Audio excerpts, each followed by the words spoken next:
council chamber stretched for kilometers in every direction, its crystalline walls pulsing with the bioluminescent patterns of 1,000 different species.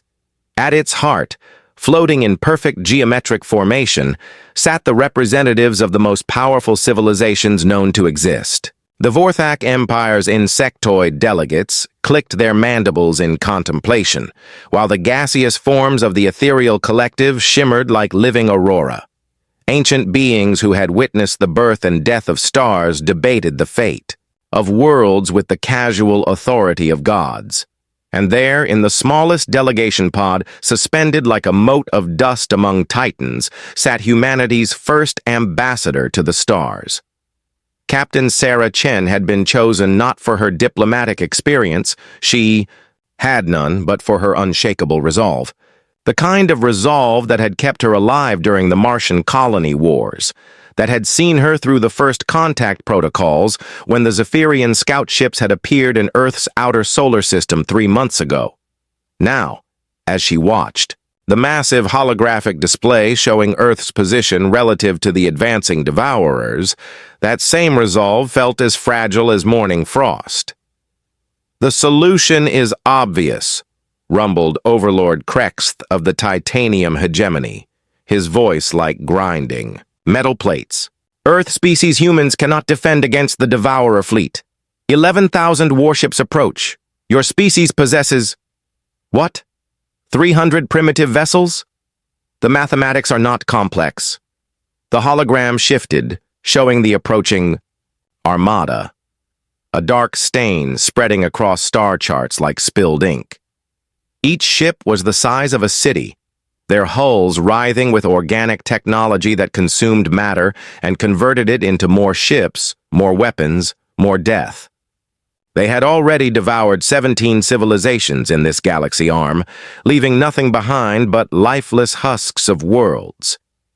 "The Devourer fleet will reach your system in 47 standard cycles," continued the mechanical translation of Krexth's speech. "However, the Galactic Protection Accords offer sanctuary. We will relocate your population to protected worlds. Your species will survive under our guidance. This is generous." Sarah felt the weight of every human life pressing down on her shoulders. 8 billion souls depending on words she hadn't been trained to speak. Around the chamber, other species nodded their various appendages in what seemed to be approval. The crystalline hierarchs chimed in harmony, while the void whisperers pulsed with dark energy that somehow conveyed agreement. What about Earth itself? Sarah's voice seemed impossibly small in the vast chamber, yet the advanced acoustics carried it clearly to every delegate. "Our home world, our history, our everything." A sound like cosmic laughter rippled through the assembly. The eternal, Dynasty's representative, a being so ancient its form had become pure energy contained within a philosopher's stone, spoke with the voice of dying suns. "Attachment to birth worlds is a primitive concept, human delegate. Evolution requires transcendence of such sentimentality. Your species will adapt to new worlds, new realities. This is the way of all protected species." Sarah looked at the datapad in her hands, at the carefully prepared talking points her team had developed, words about humanity's potential contributions, about their unique perspectives, about why Earth mattered beyond mere sentiment. They all seemed pathetically inadequate now. "Protected species," she repeated, tasting the words, like ash. "Tell me about these protected species. What becomes of them?" The silence that followed was telling. Finally, Advisor Zelnera of the Psychic Communion answered, her mental projection carrying undertones of what might have been pity. "They thrive, human ambassador. The remnant Keth live peacefully on the garden worlds of Sector 7, the scattered. Ulfian contribute their artistic perspectives to our cultural databases. The preserved humanity..." Wait. Sarah's heart stopped. The preserved humanity? Ah. If Zelnara had possessed a physical form, she might have looked embarrassed. A linguistic error in translation. The preserved Keth Mari. Your species designation caused confusion in our linguistic matrices. But Sarah caught something in the mental projection, a flicker of an image. Beings remarkably similar to humans, working in vast agricultural complexes, their eyes empty of hope or ambition, living but not truly alive. "Show me," Sarah said, quietly. "The specifics of protection protocols are not, show me what happens to species under your protection." The chamber erupted in a cacophony of alien languages, clicking, buzzing, and harmonics that the translation systems couldn't keep up with. When order was restored, Overlord Krexith spoke again. "Human delegate shows concerning attachment to irrelevant details. The offer of protection is final. Acceptance or extinction. Choose." Sarah stood up in her delegation pod, her small human frame dwarfed by the cosmic architecture around her. She thought of Earth, blue and green and impossibly beautiful, spinning in its perfect orbit around a yellow star. She thought of her daughter drawing pictures of astronauts in their backyard in Colorado. She thought of every sunset, every ocean, wave, every child's laugh that would be lost if humanity accepted this protection. "I need to consult with my people," she said finally. "Consultation is unnecessary," the Eternal Dynasty's representative intoned. "The decision is logical. Survival versus extinction. What rational species would choose death?" Sarah looked around, the chamber at these ancient, powerful beings who had probably forgotten what it meant to fight for something beyond mere survival. They saw humanity as children who needed to be saved from themselves, relocated like animals before a forest fire. "Maybe," she said, her voice growing stronger, "rationality isn't the only measure of a species worth saving. The transmission to Earth took 6 hours to reach home, even with the quantum relay stations the Zephyrians had provided." Sarah sat in her cramped quarters aboard the diplomatic vessel, staring out at the foreign stars, waiting for a response that would determine the fate of everything she'd ever known. When it came, it wasn't from the United Earth Government's High Council. It wasn't from the military command structure or the scientific committees. It was a single message from Director James Harrison of the Global Communications Network, and it contained just 4 words that made Sarah smile for the first time in days. "Tell them we decline." But those 4 words were followed by something that made her smile fade into something else entirely, something that mixed pride with terror in equal measure. Attached to the message were files, thousands of them. Ship designs, weapon specifications, tactical analyses, and manufacturing schedules. Humanity hadn't spent the 3 months since first contact preparing for diplomacy. They had spent it preparing for war. The response from the Galactic Council was swift and predictable. Within hours of Sarah's transmission back to Earth, the Great Chamber reconvened in emergency session. This time, however, the atmosphere had shifted from condescending benevolence to something far more dangerous. Wounded pride mixed with ancient authority that had never been questioned by such a primitive species. "The human delegation has committed a grave error in judgment." Overlord Krexith's voice carried undertones of barely contained fury. "No species in 12 millennia has rejected the protection accords. This precedent cannot be allowed to stand." Sarah found herself alone in her delegation pod, isolated in a sea of hostile alien intellects. The holographic display now showed not just the approaching Devourer fleet, but something far more immediate and terrifying, the combined armadas of the SciFi, Galactic Council itself, moving into position around Earth's solar system. "You're blockading us," Sarah said, her voice steady despite the fear clawing at her chest. "Quarantine," corrected advisor Zelnara, though her psychic projection carried no trace of the earlier pity. "Your species has demonstrated dangerous instability. Rejection of logical survival imperatives indicates a form of collective mental illness. Treatment is required." The crystalline hierarchs chimed in discord, their harmonic voices creating an unnerving melody. Irrational behavior patterns. Suggest genetic defect requiring correction. Rehabilitation protocols exist for such anomalies. Sarah felt the walls closing in, not just around her, but around her entire species. The great powers of the galaxy had decided that humanity's defiance was a disease to be cured, a dangerous idea that might spread to other protected species, if left unchecked. Earth wasn't just facing the devourers anymore. It was facing the combined might of civilizations that had ruled the stars for millennia. "What you call treatment," Sarah said, standing once again in her pod, "we call slavery." The word hit the chamber like a physical blow. Several species recoiled, their various appendages and energy fields fluctuating wildly. The Void Whisperers pulsed with what could only be described as shock, while the ethereal collective's forms briefly lost cohesion entirely. "Slavery is a forbidden concept," the Eternal Dynasty's representative spoke, its voice carrying the weight of cosmic law. The Protection Accords explicitly prohibit such arrangements. Protected species maintain full autonomy within their designated roles.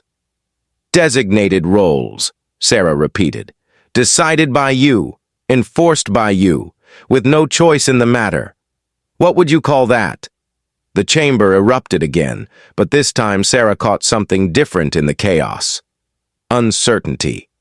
These beings had ruled for so long, had their authority accepted so completely by every other species they'd encountered, that genuine resistance was incomprehensible to them.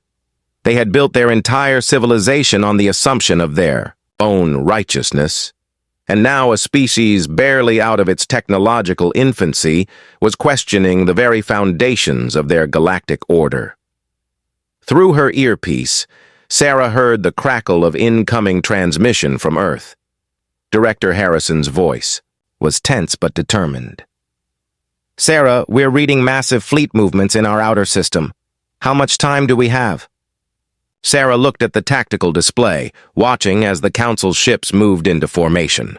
Hundreds of vessels, each one capable of sterilizing a planet, arranged in perfect geometric patterns around Earth's solar system, like a noose drawing tight. "Not long," she whispered into her comm unit.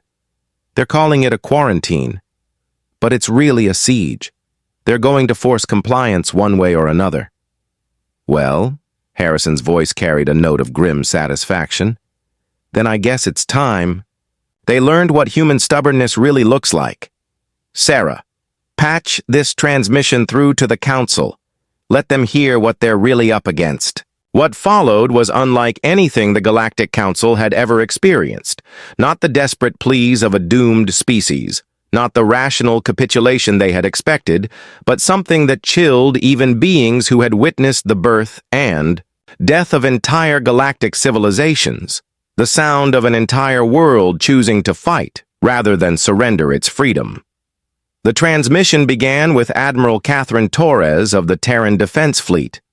"To the members of the so-called Galactic Council, you have made a fundamental error in your assessment of humanity.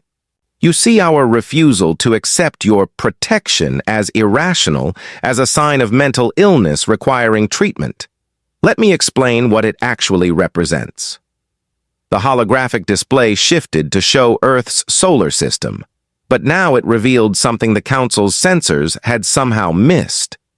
Hidden among the asteroid fields, camouflaged within the ice of the outer moons, nestled in the shadow of gas giant rings, were thousands of structures that definitely hadn't been there 3 months ago. "While you were debating our fate," Torres continued, "we were building. While you were preparing your protection protocols, we were preparing for war. You think 300 primitive vessels represent our full capabilities? You were meant to think that." The display zoomed in, showing massive orbital shipyards that had been constructed in impossible time frames, their hulls glowing with the heat of round-the-clock production. But more shocking than their existence was their design. They clearly incorporated technology that should have been beyond human capability, familiar yet alien in their configuration. "The Zephyrians," Admiral Torres said, as if reading the Council's thoughts, "weren't our first contact with alien life. They were just the first ones brave enough to make contact openly. For the past 50 years, we've been in secret communication with species throughout this galaxy, species who have experienced your protection firsthand and found it wanting." In the council chamber, several delegates began to shift uncomfortably. The Void Whisperers pulsed with what might have been alarm, while the crystalline hierarch's harmonic chimes became discordant and agitated. "You want to know about irrationality?" The voice that came through the transmission now belonged to Dr. Elena Vasquez, head of the Resistance Coalition, an organization the Council had never heard of because it had been operating in the shadows of their own territory for decades. "Let me tell you about the Kethmari, the species you accidentally called preserved humanity earlier. They were explorers once, scientists and artists who reached for the stars with the same desperate hope that drives us. Now they spend their lives in agricultural complexes, their children conditioned from birth to find fulfillment in servitude, their greatest minds reduced to managing crop rotations on worlds they've never chosen to inhabit."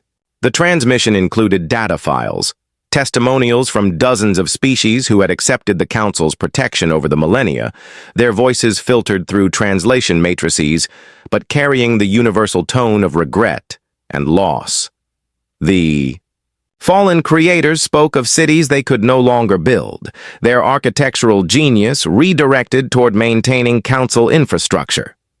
The song weavers described melodies they were forbidden to compose, their artistic expressions limited to entertainment for their protectors. The Star-Touched told of exploration missions canceled, their natural wanderlust sedated with pharmaceutical compliance aids. "Every single one of them chose survival over freedom," Dr. Vasquez continued. "And every single one of them has spent the centuries since wondering if extinction might have been the kinder fate. You call it protection. They call it the slow death of the soul. But the most devastating part of the transmission came from an unexpected source, a being whose name had been stricken from Council records so thoroughly that most younger species didn't even know they had ever existed.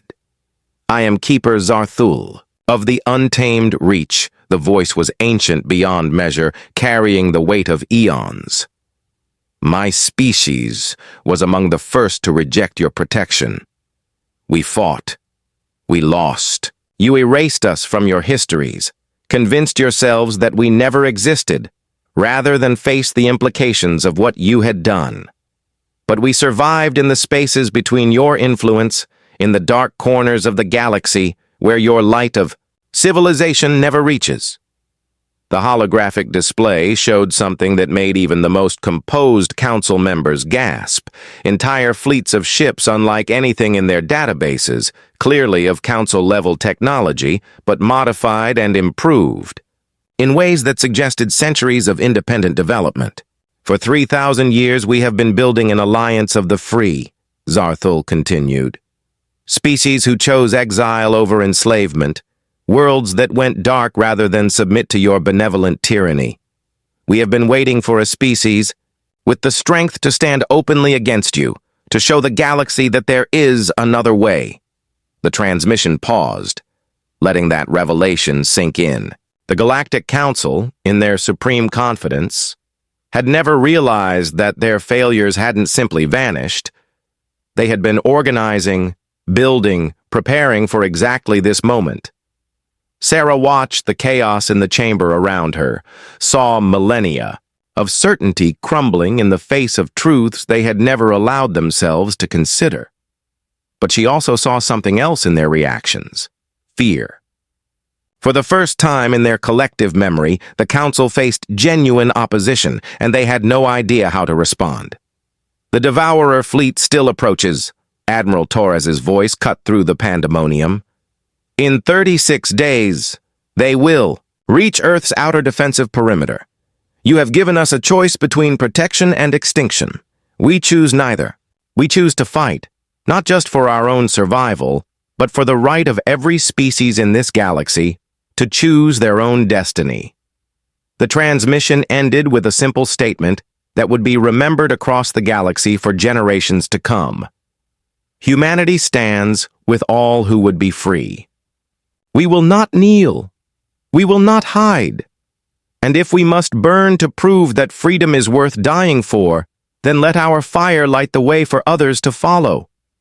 In the silence that followed, Sarah stood in her delegation pod and looked around at beings who had ruled the galaxy for millennia. For the first time since she had arrived, she wasn't intimidated by their cosmic power or ancient authority. Instead, she felt something she hadn't expected: pity. "You've forgotten what you used to be," she said quietly, her words carrying in the perfect acoustics of the chamber. "Every one of your species was once like us, young, stubborn, reaching for something greater than themselves. But you traded that fire for safety, that dream for certainty. You convinced yourselves that survival was enough, that existence was preferable to living." She paused, letting her words sink in. "The Devourers are coming. You can spend your energy trying to force us into compliance, or you can remember what it felt like to fight for something that mattered more than your own lives. The choice, as you've been so fond of saying, is yours." As if summoned by her words, the chamber's alert systems activated. The holographic display shifted to show the outer reaches of Council space, where long-range sensors had detected something that changed. Everything. The Devourer fleet had split into 3 separate armadas. One continued toward Earth as expected, but the other 2 had changed course, moving toward the heart of Council space itself. In the stunned silence that followed, Sarah allowed herself a small, grim smile. Humanity's defiance had drawn attention from more than just the Council. The Devourers, it seemed, had decided that a galaxy in chaos offered better hunting than a galaxy under unified protection. The real war was about to begin. The Galactic Council's emergency session dissolved into something unprecedented in their recorded history: genuine panic. For 12 millennia, they had existed as the undisputed rulers of known space, their authority so absolute that the very concept of resistance had become theoretical. Now, in the span of a single day, they faced not just the rebellion of one primitive species, but the revelation that their entire galactic order was built on foundations of sand. Impossible. Overlord Krexith's voice had lost its earlier confidence, the mechanical translations carrying undertones of disbelief. The untamed reach was eliminated. Their worlds were sterilized. Their fleets were scattered to the void. Were they? The voice belonged to Counselor Veltar of the Benevolent Hegemony, one of the oldest species in the Council. Her crystalline form flickered with patterns Sarah had learned to recognize as deep concern. Or did we simply choose to believe they were eliminated because the alternative was too troubling to contemplate? The chamber's central hologram now displayed a 3-dimensional map of the galaxy that looked nothing like the one Sarah had seen when she first arrived. Where once there had been neat territorial boundaries and clearly marked council space, now there were gaps, vast regions marked as uninhabitable or quarantine zones that suddenly took on new meaning. 12% of galactic territory. Advisor Zelnara's psychic projection trembled with implications she was only now beginning to understand. For 3,000 years we have avoided 12% of our own galaxy, convinced ourselves it was worthless space filled with nothing but stellar debris and radiation storms. Not worthless, Sarah said quietly from her delegation pod. Hidden. Your sensors see what you expect to see. Dead systems that aren't worth investigating. But life finds a way, doesn't it?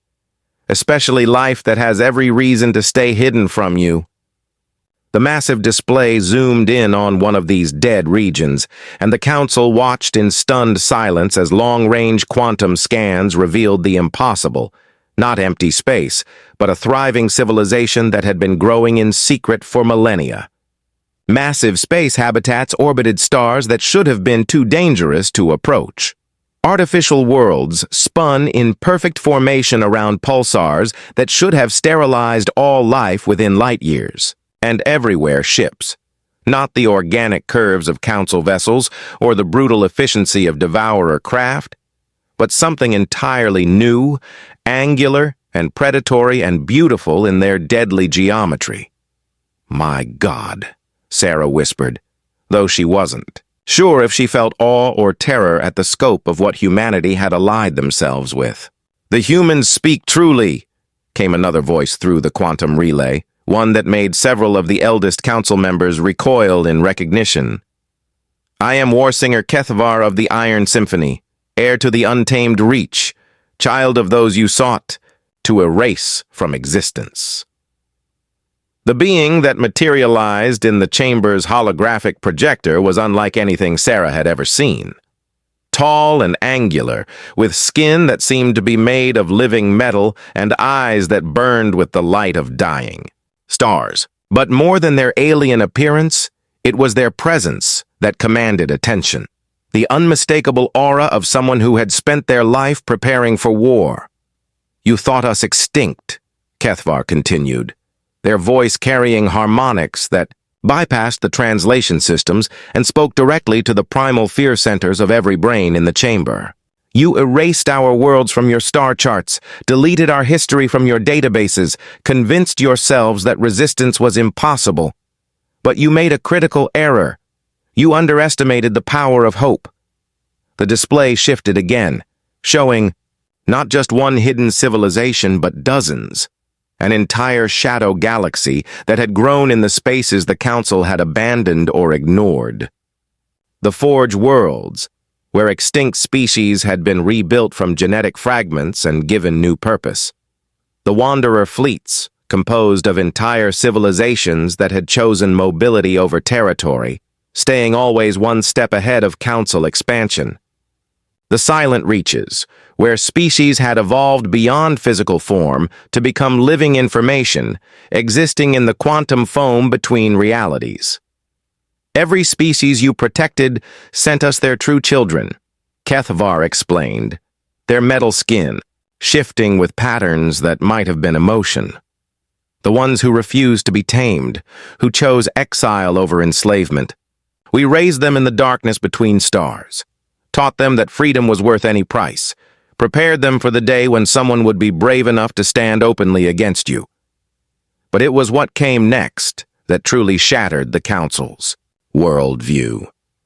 The display zoomed out to show the entire galaxy, and suddenly the approaching Devourer fleet looked very different. What they had seen as an unstoppable armada of 11,000 ships was revealed to be something far more complex and far more terrifying. "The Devourers," Sarah said, her voice barely above a whisper as understanding dawned. "They're not just consuming random civilizations, are they?" Kethvar's burning eyes turned to her with something that might have been approval. "Your species learns quickly, human ambassador. No, they are not random. For 2 centuries, we have been tracking their movements, analyzing their patterns. The Devourers do not simply destroy, they test, they probe, they evaluate." The holographic display highlighted the 17 civilizations the Devourers had already consumed, and a pattern emerged that made Sarah's blood run cold. Every single one had been a species that had recently rejected Council protection. Worlds that had declared independence or shown signs of rebellion against the Galactic Order. "You're saying they're working together?"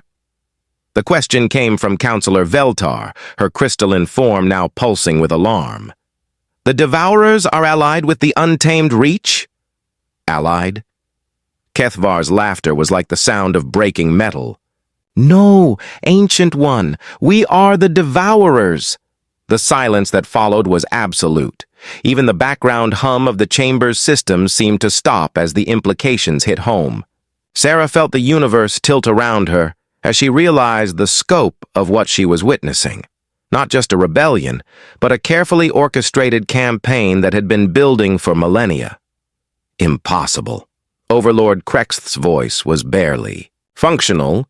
The mechanical translations, struggling to process concepts his species had never encountered. The Devourers consume. They destroy. They leave nothing behind. Do they?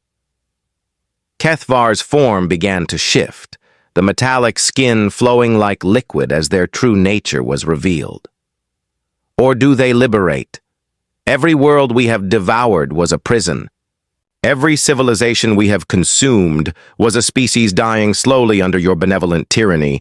We gave them a choice, transform or perish. Most chose transformation. The display showed the truth behind the Devourer's wake of destruction, not empty worlds, but spaces where new forms of life were taking root. The consumed civilizations hadn't been destroyed. They had been freed from their physical limitations, merged with the collective consciousness of the untamed reach, their essence preserved while their forms were liberated from the constraints of flesh and metal. The 17 consumed civilizations vote in our councils, Kethvar continued. They contribute their knowledge to our cause, their passion to our purpose. They have become something greater than they ever could have been under your protection. They have become truly free. Sarah's mind reeled as she tried to process the implications. The Devourers weren't destroyers. They were liberators, offering a form of transcendence that preserved consciousness while freeing it from physical limitations. The Council's protected species were trapped in their own bodies, sedated and controlled, while the supposedly consumed civilizations had been elevated to a higher form of existence. But then another realization hit her, one that made her stomach drop into free fall. "You're offering us the same choice," she said, her voice hollow with understanding. "Transform or perish. Become part of your collective or be destroyed. It's still ultimatum, isn't it? Still forced conversion, just in a different direction." For the first time since the transmission began, Kethvar paused. When they spoke again, their voice carried something Sarah hadn't expected: doubt. "Your species troubles us, human ambassador. The 17 who came before, they begged for transformation. When they saw what we offered, they embraced the freedom from physical limitation, the release from mortality and suffering. But your people..." Kethvar's form flickered, showing uncertainty. "Your people seem to find meaning in struggle itself. You value the pain of choice over the peace of certainty." Through her earpiece, Sarah heard Director Harrison's voice. "Sarah, are you getting this? Our long-range sensors are showing massive power signatures throughout the outer system. Whatever these things really are, they're not just ships. They're something else entirely." On the display, the true scope of the approaching fleet was revealed. What had appeared to be traditional spacecraft were actually vast collective organisms, living ships that served as bodies for the transcended consciousnesses of dozens of civilizations. Each vessel contained the preserved essence of billions of beings who had chosen transformation over destruction. Their individual identities merged into something greater than the sum of their parts. "We came to your world expecting to find another dying civilization ready for liberation," Kethvar admitted, their voice carrying what might have been confusion. "Instead, we found something unprecedented. A species that grows stronger through adversity, that finds purpose in uncertainty, that chooses individual struggle over collective peace." The Warsinger's form shifted again, becoming more solid, more defined, and Sarah realized they were making themselves vulnerable, shedding the protection of their collective consciousness to speak as an individual. For the first time in 3 millennia, we face a dilemma that our collective wisdom cannot resolve. Your species represents something we have not encountered. The possibility that there might be value in remaining separate, in preserving the chaos and inefficiency of individual existence. "What are you saying?" Sarah asked, though part of her already knew. "The Devourer fleet approaches with an offer your species has never been given. true choice. Not the false choice between council protection and extinction, but the choice between transcendence and independence. We will test your strength, probe your resolve, evaluate your worthiness. If you prove capable of defending your autonomy, we will recognize your sovereignty. If not, you'll consume us like the others, Sarah finished. If not, we will offer you transformation, as we have offered all the others. But for the first time in our existence, we hope you will prove us wrong. We hope you will show us that individual consciousness, with all its flaws and limitations, has a value we have forgotten. The council chamber erupted in chaos as the implications hit home. The Devourers weren't coming to destroy Earth. They were coming to test whether humanity deserved to remain human. And if they passed that test, it would prove that the entire galactic order, both council and untamed reach, had been built on a false assumption about the nature of consciousness and freedom. But it was the final revelation that truly shattered everyone's understanding of what they faced. The display zoomed in on the three Devourer fleets, and their true destinations became clear. One was indeed heading for Earth, but it was the smallest of the three. The second, composed of vessels from 100 consumed civilizations, was moving toward the heart of Council space with obvious hostile intent. The third and largest fleet was heading for the hidden territories of the untamed Reach itself. Internal rebellion, Sarah breathed, understanding flooding through her. The collective is fragmenting. Kethvar's form flickered with what could only be described as pain. Your species' defiance has done something unexpected. It has reminded some of our number what they gave up when they chose transcendence. The consciousness of the Kethmari, the very species the Council accidentally mentioned earlier, has begun to question their transformation. They remember their individual names, their personal dreams, the weight of making choices that matter only to themselves. The war singer's voice carried the weight of cosmic tragedy. For 3,000 years, we have existed in perfect harmony. Every consciousness contributing to the greater good, no individual desire disrupting our collective purpose. But your stubborn insistence on the value of individual struggle has created doubt. And doubt in a collective consciousness is a virus that spreads exponentially. The largest Devourer fleet isn't coming to attack anyone, Sarah realized. It's fleeing. The transcended consciousnesses are trying to escape their collective before they lose the ability to choose transcendence over individuality. While others, among us, Kethvar continued, have decided that if humanity values individual consciousness so highly, the entire galaxy should be given the same choice, by force if necessary. They believe that both the Council's protection and our transformation are forms of tyranny, and that only complete dissolution of all collective authorities can truly free the galaxy's species to choose their own paths. The scope of what was unfolding began to dawn on everyone in the chamber. This wasn't just a war between the Council and humanity, or even between the Council and the untamed Reach. This was a galaxy-wide philosophical crisis, with three different visions of freedom competing for dominance. The Council's benevolent tyranny, the untamed Reach's transcendent collectivism, and humanity's chaotic individualism. And at the center of it all was Earth, the catalyst that had accidentally triggered the greatest upheaval in galactic history simply by refusing to choose between safety and extinction. So, Sarah said quietly, looking around the chamber at beings who had ruled the galaxy for millennia, and others who had spent just as long plotting their overthrow. What do we do now? The answer came from an unexpected source, the Eternal, Dynasty's representative, whose energy form had remained silent throughout the revelations. When it spoke, its voice carried the weight of eons and the wisdom of species that had seen the birth and death of entire galactic civilizations. Now, it said, we learn whether the galaxy is strong enough to survive true freedom.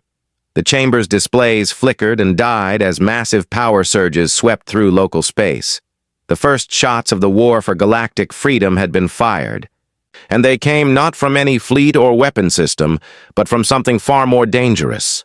The collective consciousness of the untamed Reach was tearing itself apart, and the psychic shock waves were rippling across the galaxy at faster-than-light speeds.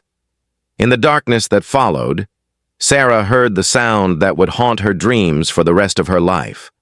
The screaming of transcended minds as they were, forcibly returned to individual consciousness, and the birth cries of billions of beings suddenly remembering what it meant to be alone in the universe.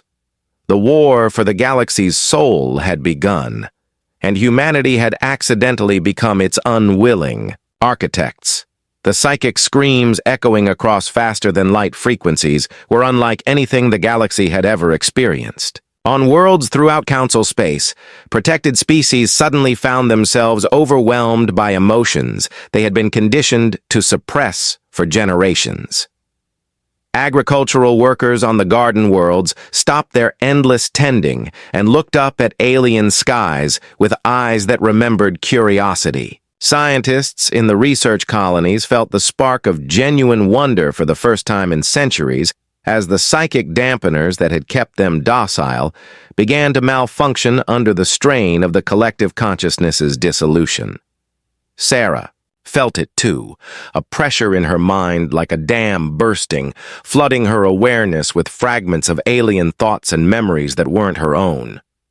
She caught glimpses of what the transcended beings had experienced, the peace of perfect unity, the terrible loneliness of individual existence, the weight of choices that mattered only to oneself, and underneath it all, a growing hunger for something they had forgotten how to name.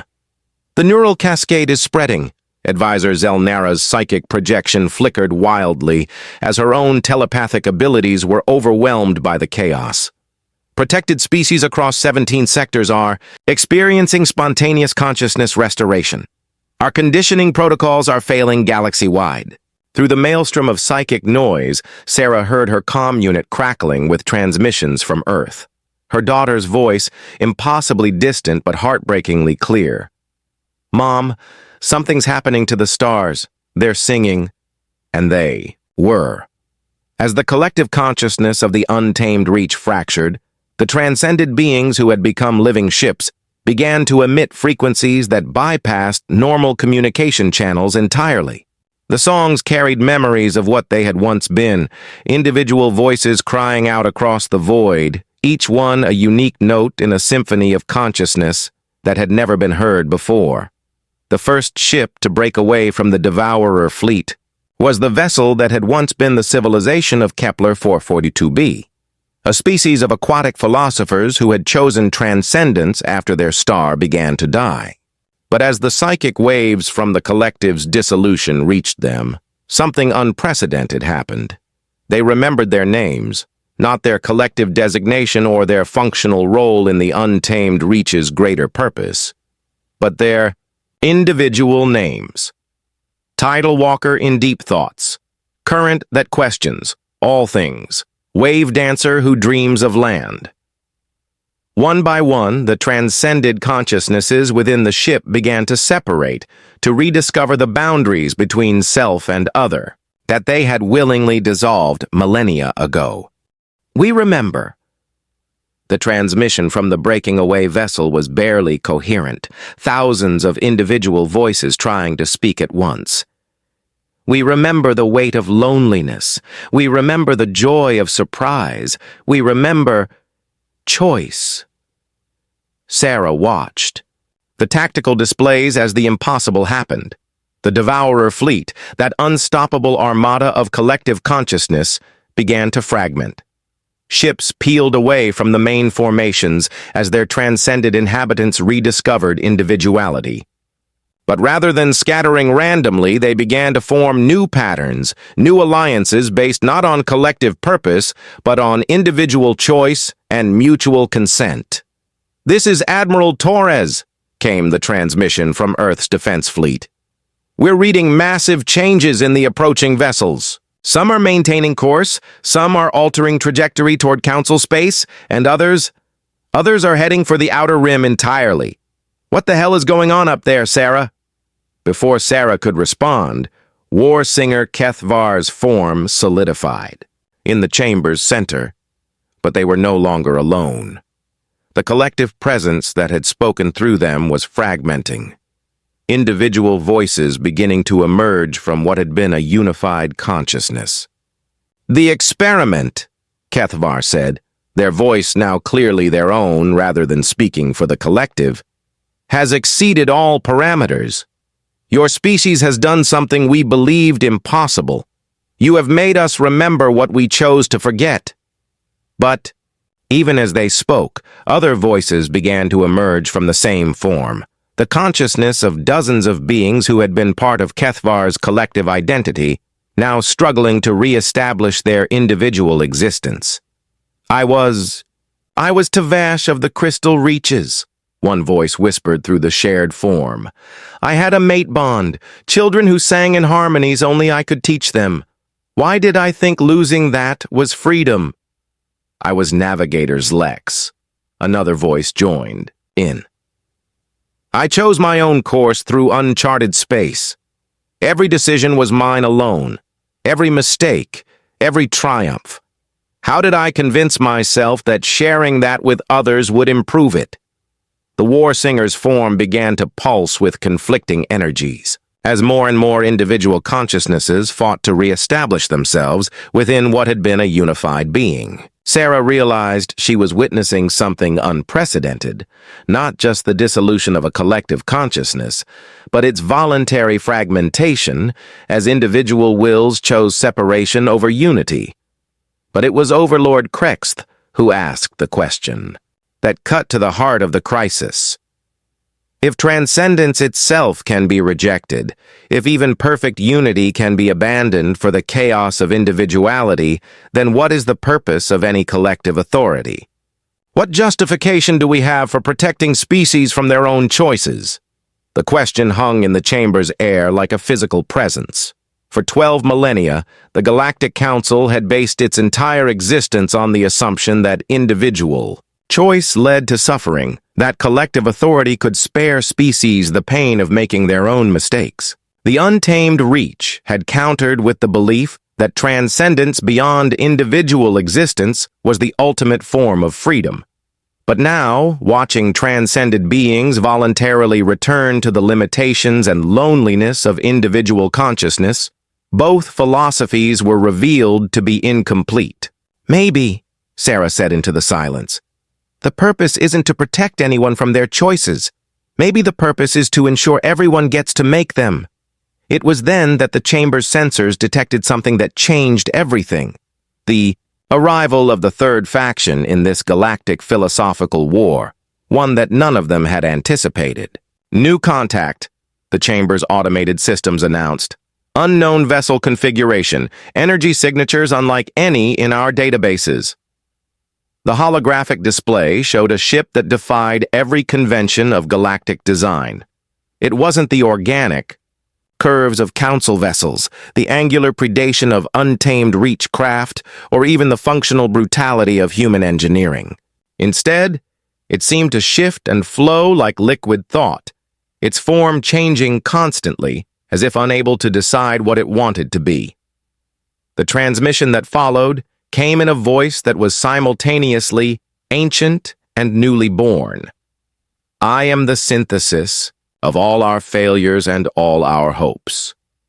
I am what remains when transcendence is rejected, when protection is abandoned, when chaos is embraced. I am the questions we never dared to ask." The being that materialized in the chamber was impossible to describe. It seemed to be composed of pure potential, not energy, not matter, but the space between possibilities where choice itself lived. When it spoke, every consciousness in the chamber felt the words not as sound, but as the recognition of something they had always known but never articulated. "You debate the nature of freedom," the entity said, "but you mistake freedom for the outcomes of choice rather than the capacity to choose itself. The Council believes freedom lies in being protected from bad choices. The untamed reach believes Freedom lies in transcending the need to choose at all. Humanity believes freedom lies in making choices regardless of their consequences. All of you are correct. All of you are incomplete. Sarah found herself standing again, drawn to her feet by something she couldn't name. What are you? I am what your species will become if you survive the next 37 standard hours, the entity replied. I am the future that becomes possible, when consciousness chooses to remain individual while accepting the responsibility for collective outcomes. I am the synthesis of self and other, of chaos and order, of freedom and consequence. The displays around the chamber showed the approaching fleets, council ships moving to enforce their protection protocols, fragmented devourer vessels struggling, with their newfound individuality and something else, something that made Sarah's breath catch in her throat.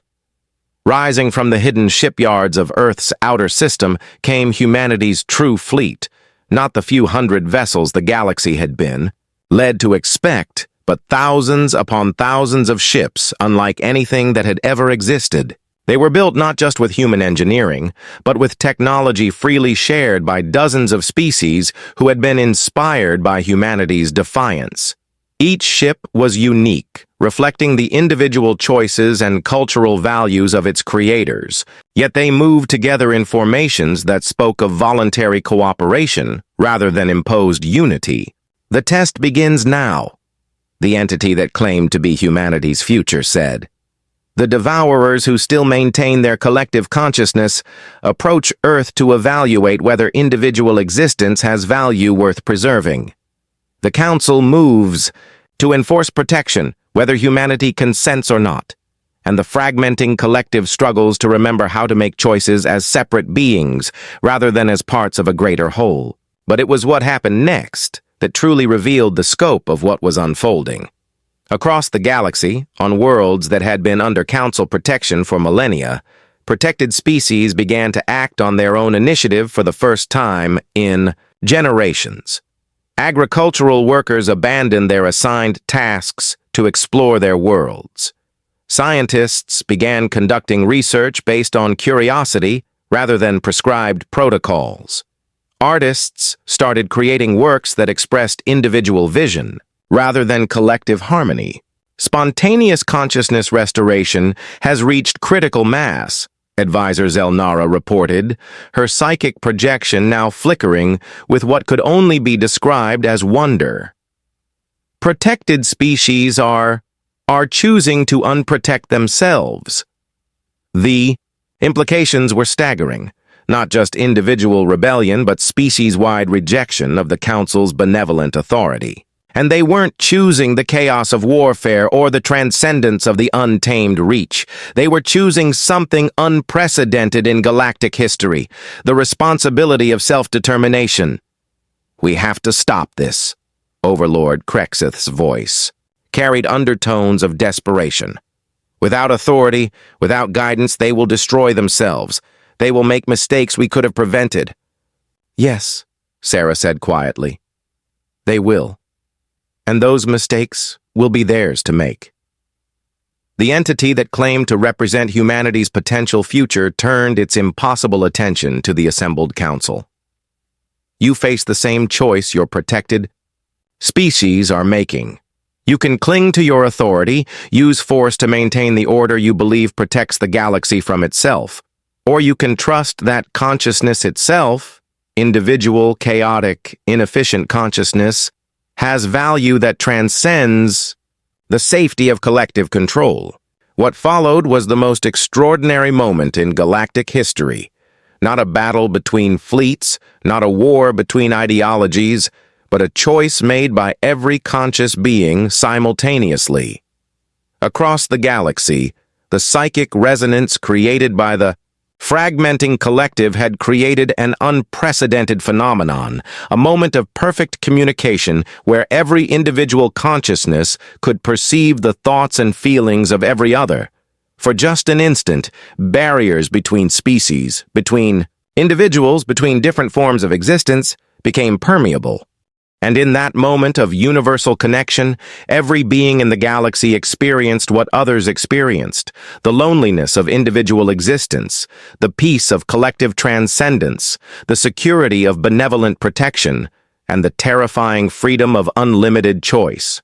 Sarah felt herself connected to every other consciousness: the frustrated artists on protected worlds who had forgotten how to create, the transcended beings struggling to remember their individual names, the council members grappling with the realization that their protection might be another form of prison, the humans preparing to fight for the right to make their own mistakes. The choice, when it came, wasn't made by governments or councils or collective consciousnesses. It was made by individuals, one by one, across the entire galaxy. The protected species chose freedom over safety, accepting the risks of self-determination. The fragmenting transcended beings chose individual existence over collective peace, embracing the loneliness and responsibility of separate consciousness. The council members, faced with the dissolution of everything they had built, chose to trust rather than control, to guide rather than govern. And humanity chose to help. This is Admiral Torres to all vessels in the system. The transmission from Earth's fleet carried across all frequencies. We're detecting massive humanitarian crises across multiple sectors as protected species attempt to transition to self-governance without the infrastructure or knowledge they need. All human vessels are hereby authorized to provide assistance, not protection, not governance, but aid freely given and freely accepted. The response was immediate and overwhelming. The fragmenting devourer vessels, their transcended passengers struggling with the trauma of forced individuation, sent desperate pleas for help understanding how to exist as separate beings. Protected worlds where the sudden withdrawal of council, oversight had led to chaos and confusion, reached out for guidance in establishing their own forms of governance. But it was the council's response that truly changed everything. By unanimous vote of the Emergency Assembly, Councillor Veltar's crystalline form pulsed with patterns Sarah now recognized as determination. The Galactic Council hereby dissolves its protection protocols and transforms itself into the Galactic Assistance Coalition. We offer our resources, our knowledge, and our experience to any species that requests it, but we claim no authority to impose it. The entity that had claimed to represent humanity's future began to fade, its impossible form becoming translucent. The synthesis approaches completion, it said, its voice now carrying harmonics of joy rather than the weight of cosmic responsibility. When consciousness chooses individual existence while accepting collective responsibility, when freedom embraces consequence, when chaos finds its own order, what is created is not transcendence beyond choice, but the elevation of choice itself to an art form. Sarah felt the psychic resonance beginning to fade as individual consciousnesses reasserted their boundaries, but something remained.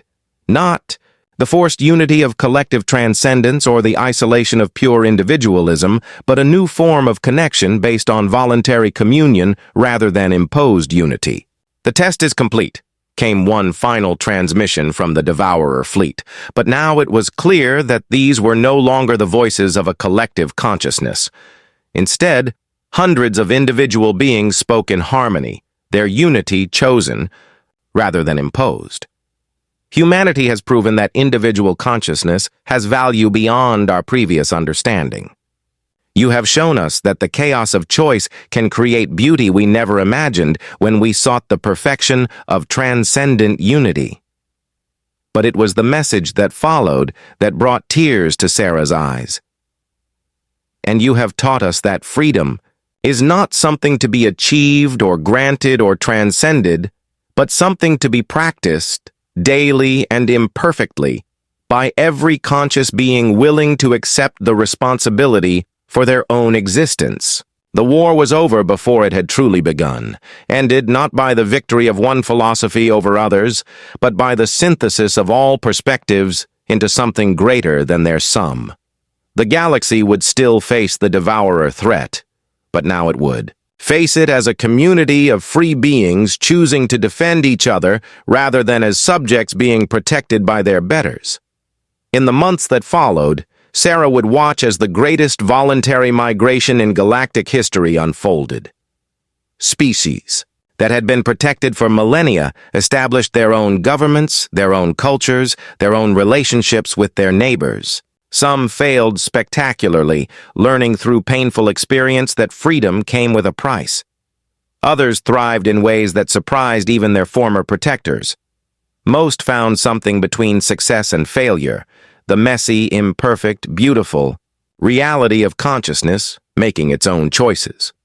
The transcended beings who chose to return to individual existence faced their own challenges, relearning how to exist as separate entities while maintaining the connections that had given their collective form its strength. Many formed new kinds of communities.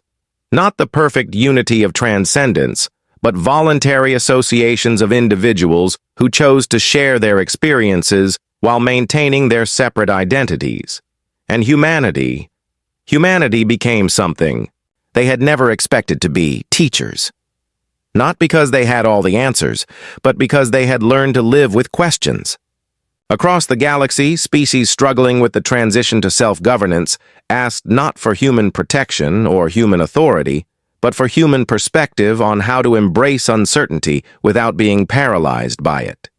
Sarah returned to Earth to find her daughter waiting for her in their backyard in Colorado, looking up at stars that no longer sang with the voices of transcended consciousness, but whispered with the quieter music of individual choice, finding its own harmony. "Did we win, Mom?" her daughter asked. Sarah looked up at the alien constellations, now filled with ships carrying refugees from protection, explorers seeking new homes, traders establishing voluntary relationships between worlds that had been isolated for millennia, and diplomats working to build structures of cooperation rather than control. "We all won, sweetheart," she said finally. "We won the right to find out what happens next." The galaxy roared with the voices of consciousness choosing its own destiny, and humanity, stubborn, chaotic, impossibly optimistic humanity, had taught it to roar louder than anyone had ever thought possible. In the end, the greatest victory wasn't over the Devourers or the Council or even the transcended collective. It was over the assumption that consciousness needed to choose between freedom and responsibility, between individual existence and collective purpose, between the chaos of choice and the order of control.